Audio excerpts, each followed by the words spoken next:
আমাদের গ্রামে তৃতীয় 24 পরের দিনটা কেমন কেটেছিল সেটাই তোমাদের সাথে এই ব্লগে শেয়ার করব। তো ঘুম থেকে উঠতে অনেকটাই বেলা হয়ে গিয়েছিল, প্রায় 8টা সাড়ে 8টা বেজে গিয়েছিল। তো ওই দিনটা অত চাপ থাকে না, কারণ শরীরটা আমার অসুস্থ ছিল আর অতটা কাজের চাপ থাকে না, ওই জন্য ঘুমিয়েও পড়েছিলাম। আর উঠে দেখি এদিকে চলছে চপ ভাজা।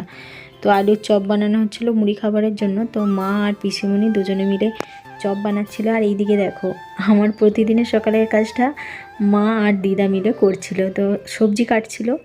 তো ওই দিন তো আর আমাকে কোনো কাজ করতেই হয়নি সকাল থেকে। তো তারপর এই যে মায়ের সবজি কাটা হয়ে গিয়েছে, মা এই যে দেখো সবজিগুলো এক এক করে ধুয়ে নিচ্ছিল।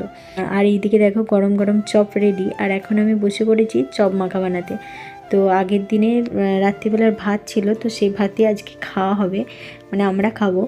তো তার জন্য দেখো আলু সেদ্ধও ছিল। তো আলু সেদ্ধর সাথে চপ মাখাটা চপ মেখে নিচ্ছি, তো দারুণ লাগে খেতে। তো আলু সিদ্ধ দিয়ে চপটা ভালো করে মেখে নিয়েছি, আর তার সাথে কাঁচা লঙ্কা দিয়ে সর্ষের তেল দিয়ে মাছ মাখাও বানিয়ে নিয়েছি। তো এইদিকে দেখো ভাত, মাছ মাখা, আলু মাখা রেডি। আর এইদিকে মা, পিসিমণি, দিদা ওদেরকে মুড়ি দিয়ে দিয়েছি। আর এইদিকে আমরা বসেছি, আমি, বাবা, মা তিনজনে বসেছি মানে ভাত খেতে।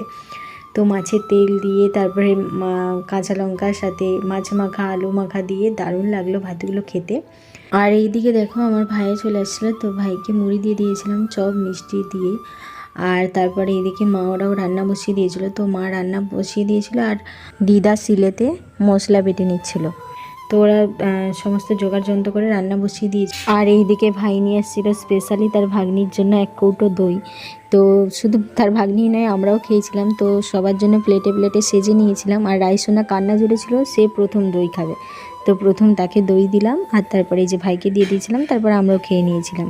আর এইদিকে দেখো দুপুরে রান্নাবান্নাও কমপ্লিট হয়ে গিয়েছিলো। তো দুপুরে মেনুতে বানানো হয়েছিল ভাত, সাথে ছিল শাক ভাজা, করলা ভাজা, আর ছিল বিউলির ডাল, তার সাথে ছিল পটল চিংড়ি, ঝিঙে আলু পোস্ত, মাছের তেল ঝাল, আর টমেটো খেজুর আমসত্ত্ব দিয়ে চাটনি।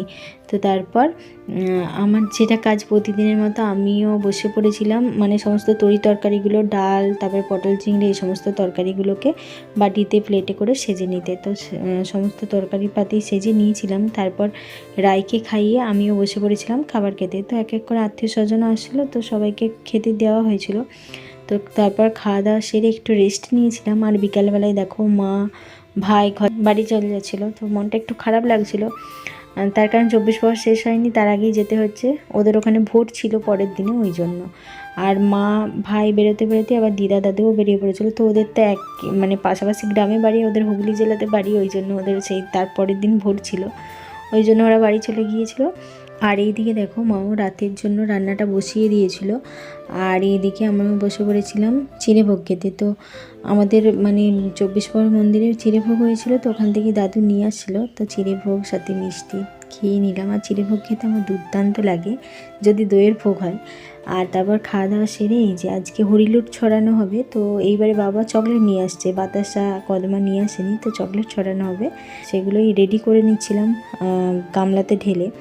মায়ের এদিকে রাতের জন্য রান্নাবান্না কমপ্লিট, মা গিয়েছিল রেডি হতে। আর এই যে দেখো সয়াবিন আলুর পোস্ত বানানো হয়েছিল গরম গরম, আর এইদিকে গরম গরম মাছের ঝোল বানানো হয়েছিল, আর তার সাথে ছিল পটল ভাজা। আমরা সবাই মিলে রেডি হয়ে নিয়েছিলাম, নিয়ে 24 পর দেখতে যাচ্ছিলাম। তো এই যে 24 পর মন্দিরে চলে আসছি, আর তখন শুরু হয়েছিল আরতি।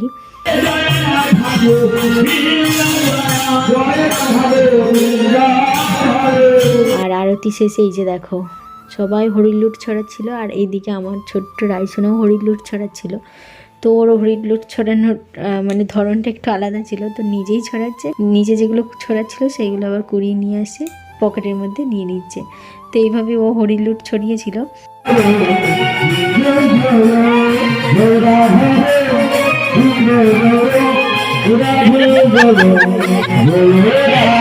তারপর আমরা বাড়ি চলে আসছিলাম, রায়কে নিয়ে আমি, বাবা চলে আসছিলাম, আর মা ওরা ছিল একটুক্ষণ।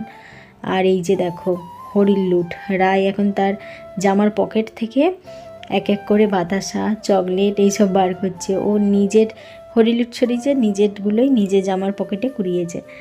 আর এই যে দেখো এই গামলাটার প্রায় 1 গামলা হরিলুট পেয়েছি। তো যা ছড়িয়েছিলাম তার ডবল পেয়েছি। তো এইভাবেই কেটে গিয়েছিল তৃতীয় 24 পরের দিনটা। ব্লগটা এখানেই শেষ করছি।